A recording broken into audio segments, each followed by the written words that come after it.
Amen. And now, we also mentioned about, we had some talk about politics here. And again, everything's political, right? It's about the people. And, one of the things we mentioned was the sense of gaslighting and factions and people saying certain things to potentially induce fear into a massive group of people in order for them to manipulate and get what they want.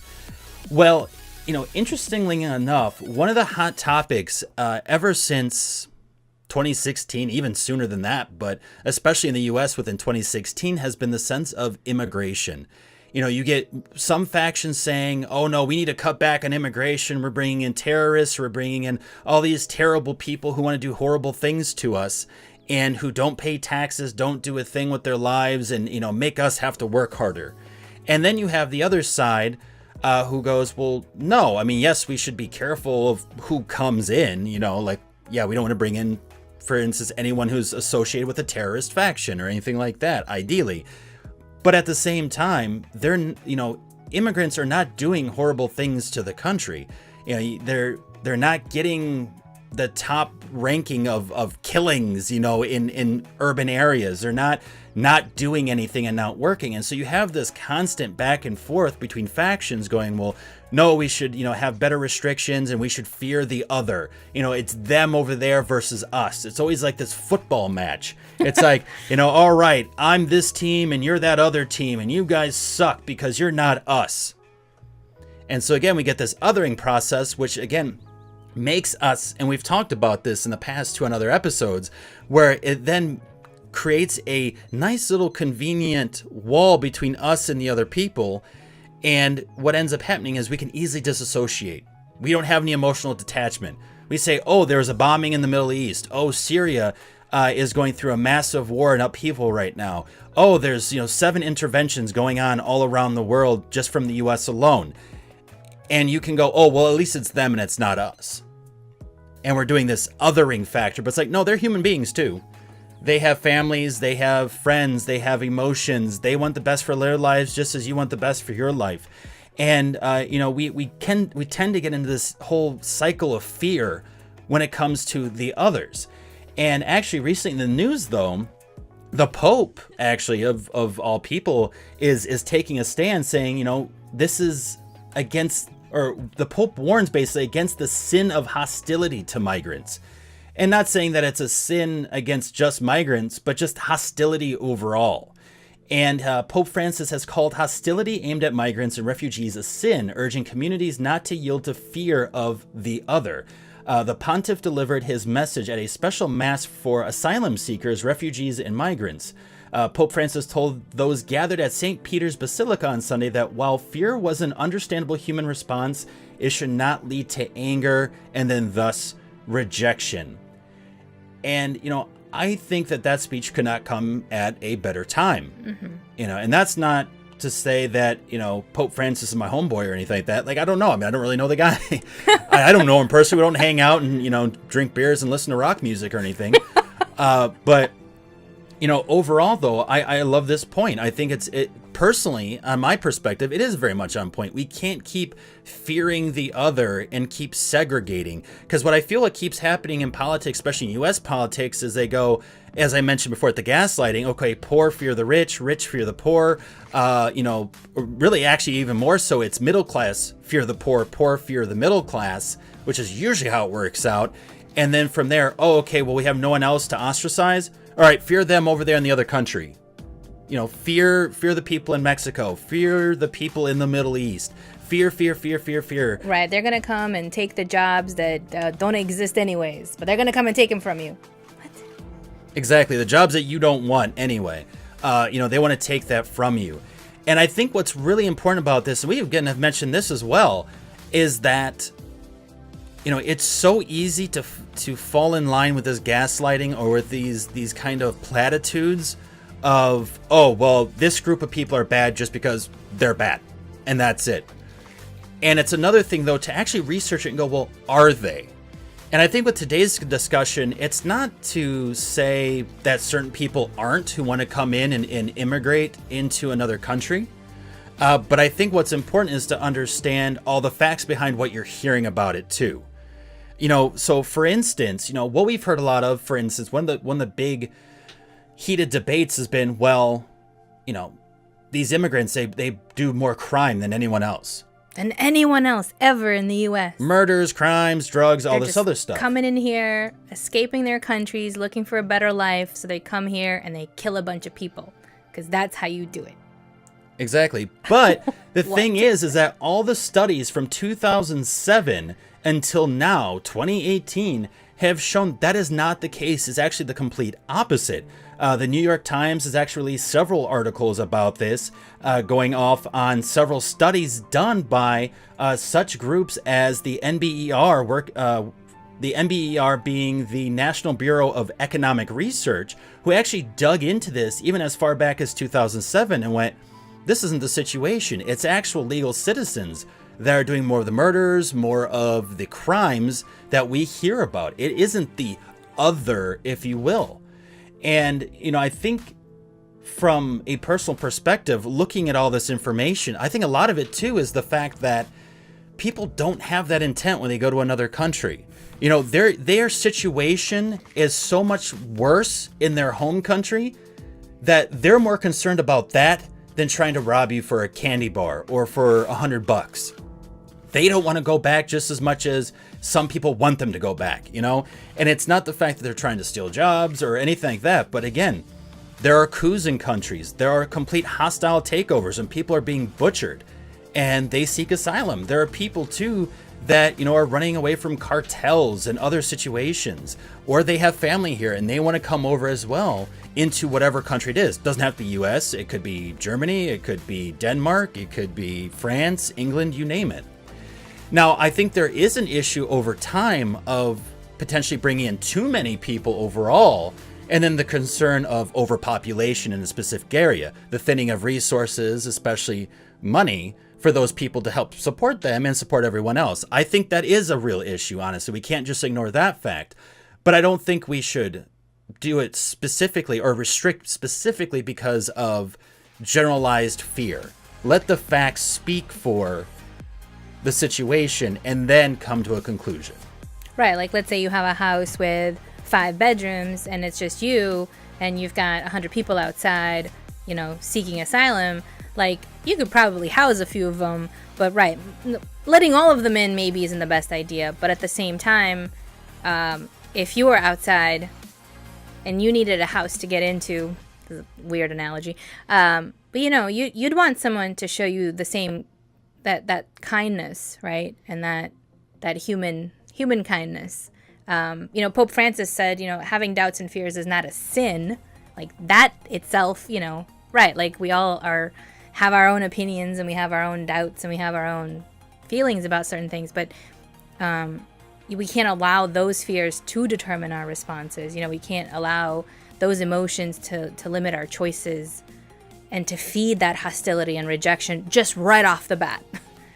Hashtag team us, right? Like, because you never know too when the tables could be turned at any time, right? Oh yeah. We can't be too arrogant about things in first world countries. We just cannot be. We cannot take it for granted that a situation could very well happen to us as well. We've gotten too comfortable and we don't understand in many of these countries the concept of war on us directly. Full-scale war, the concept of full-scale hunger or drought. Yet many sections of these countries do suffer from it, but they get swept under the rug. Right. And it's, we bring this up as well to talk about just the concept of the other, and how, right, it can be so easy to, kind of separate into two groups, and that happens every day. It happens, at work. It happens in your state. It happens in your book club. There's always that that sense that we want to belong to something, and then once you find what you belong to, it's like it's us and it's everybody else. And that living your life like that, I believe is it can be lonely. even though you have this group of others that, or you have this group of, other people that are part of your us, the reality is, as Evan mentioned, everybody out there has essentially the same wants and needs as you do. They need shelter, they need love, they need a sense of belonging, they want something better for themselves, they want something better for their family. And most of the time, especially when they're moving from one place to another, it isn't to go cause issues. They can cause issues where they're at right then and there, right? Like if they want to cause crimes, they'll sit right there and do it. Why do they have to put all this effort into moving somewhere else to do it? Like, that doesn't even make any sense. At that point, that hostility, what that really is a manifestation, a physical manifestation of that individual's insecurity. That them not realizing, even if it's in the subconscious, that they don't know these people. They don't understand these people. They don't understand the language, or they don't understand the religion, or they don't understand the garb, whatever it may be. It's a sense of insecurity. And instead of educating oneself on what does this really mean, they just assume. They just kind of do this folk psychology 5-second review of them. Okay, yep, you're crazy, or yep, you're a murderer, or yep, you're gonna steal from me, or yep, you're a terrorist. And honestly, I'll say as a great example, the Sikh community has had this issue for a long time, especially ever since 9/11. Now, Sikh, if you're not familiar with it, is a belief, is a religion, and it has nothing to do with Islam. And these are the individuals that wear the turbans on their heads to cover their hair up. And these individuals are super peaceful. They, within their belief, it's not about hostility or war or taking action against people or anything. It's a very, very peaceful philosophy. And the sad fact is that they get lumped up with terrorists. And they look at someone looks at them and they go, oh, well, dark skin, beard, Disney villain. Okay, you're a terrorist. Disney villain. They're a Jafar. They're like, oh, that's freaking Jafar. Get the hell off my plane. And they don't look at, well, wait a minute. For one, are they even Muslim? And two, maybe I should learn more about Islam, and maybe I should learn a little bit more about being a Sikh and what that actually means. And I should learn about this particular person in front of me as well. Have a conversation with them and have a respectful, legitimate conversation at that, and not try to gaslight, not try to automatically accuse and be the aggressor. Because why is there a need to be an aggressor before you even have an answer? Because I'm the alpha male, says the 5'2" little girl. But it's absolutely true, though, and it's so easy. And again, this doesn't even have to be international. I mean, this article, this situation is talking specifically about those coming from other countries into this country or another country. But really, this can be, as Tatiana mentioned, groups, your little factions in high school or in college or in the workplace. And you're just like, oh, them over there in comparison to us. And there's always a sense of entitlement. But there's also a reversal a lot of times, too, where people go, oh, that group thinks they're better than me. Well, screw them. When really that might not be the scenario at all. But again, we always try to other things, even within our own communities. We constantly are creating divisions, going, well, this is what this person thinks of me because, let's be honest, I'm insecure about myself, but I'm not going to admit that. I'm not going to say that. So all the negative thoughts I have on myself, I'm going to project on this person and say that they're thinking that about me, so screw them. Right. That's a lot of times what happens. It's not always the situation, but that's a lot of times what happens, and what starts so much angst within a community and what can really divide people, whether it's based on color, again, religion, the garb that you wear, whether you have a group of hipsters against a bunch of punk kids, whatever it may be. Those factions exist, and you notice that not a lot of them always cross mingle. And a lot of it is because of this othering. Instead of looking at a person, as a fellow individual who's just dealing with as much shit as you are on this earth, or as many great things on this earth as there are to experience, we've got to separate, though, for whatever reason. Yeah, and this also even extends out to like animals. I hate spiders, but they provide a service. They eat the bugs that are bad and mosquitoes, things like that. They do cut down on those, right? So, okay, I see your purpose, and I've killed a lot less spiders and screamed my head off at a lot less spiders since I sort of had that perspective. But also just thinking about, probably when a spider sees me, it's probably freaking more terrified of me than I am of it. And it was interesting, speaking of, exercising that muscle of, of being more self-aware, is once I started kind of looking at spiders differently, because I learned about them through Evan mostly. I just kind of had a different outlook about it. And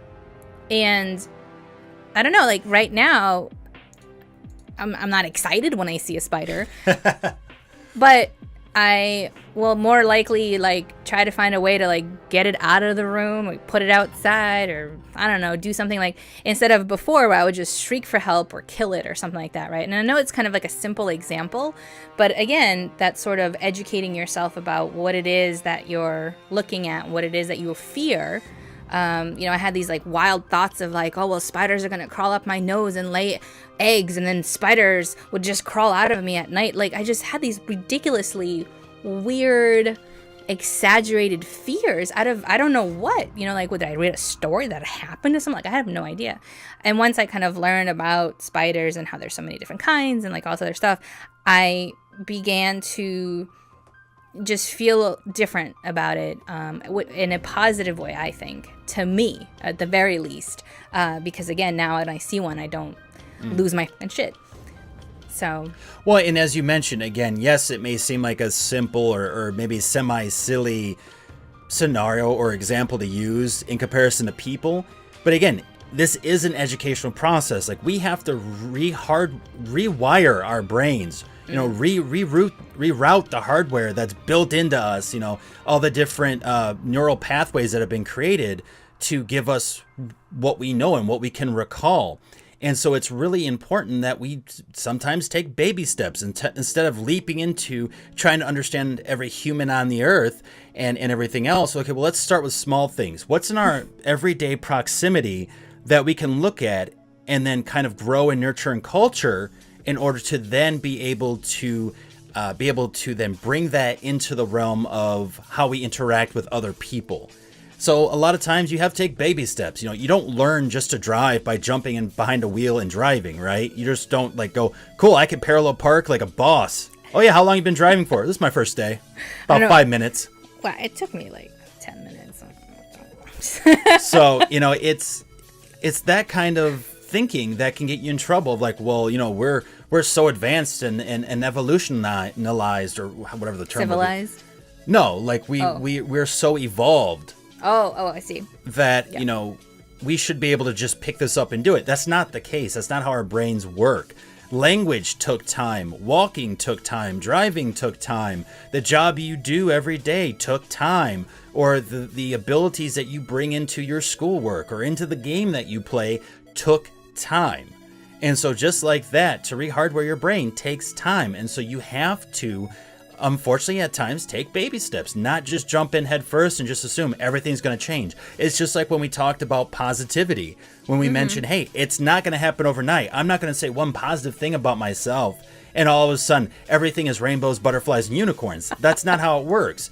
It takes a time to build up that habit and that way of thinking. It's the same situation for this as well. So again, sometimes you just have to take the small steps in order to get big results.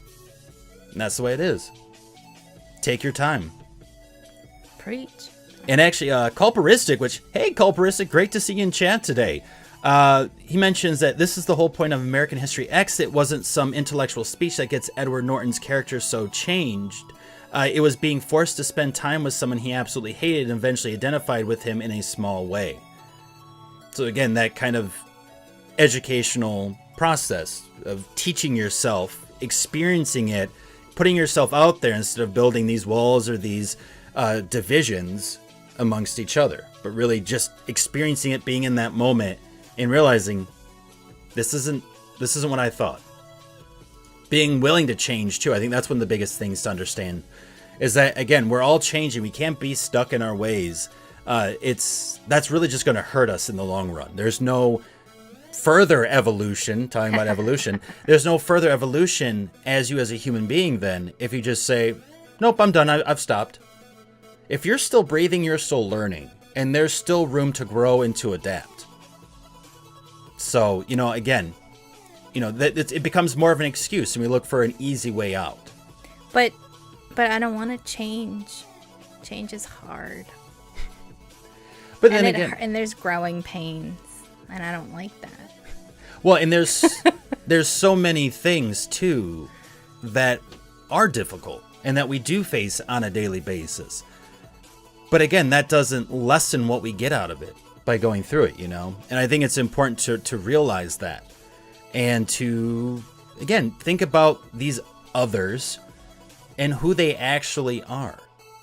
See that they actually care for people themselves, and that they care for their families and their loved ones. And so for you to not be able to connect with that, that's not something wrong with them. It's something wrong with you. So I don't know. What is your perspective on this? Like, what do you think? Yeah, no, I mean that's on what change, or just the sense of change, putting in the time, as we were just talking about, like the sense of being willing to take on those obstacles. Yeah, well, I think too, if people look at their their idols, right, and at the people that they follow on Instagram, and then the people that they want to be like, if you actually look at what those people do, the ones that you're idolizing, they're constantly changing, adapting, improving themselves, right? Because if they stay stagnant, someone younger, fresher, cooler, hipper comes along and takes their spotlight, right? So they have to reinvent themselves. They have to change. Like, change is not a bad thing, I was just saying it sarcastically because that's what you hear, right? That's the excuse that you hear from people. Anytime you say, well, you have, maybe try to view it this way. It's like, nah, because that does take resources, right? Changing your perspective, working that muscle, whether it's positivity, gratitude, or learning something new, it is. There's growing pains there, and it's frustrating at first, right? But so was everything else you first learned, your job, your bike, going on Twitch, streaming, right? There's all the growing pains, and then you look at someone like, man, they make it look easy, and it's like, well, they went through the same thing, and yeah, I just saying that something is hard tends to mostly just be an excuse. And that's my perspective on that.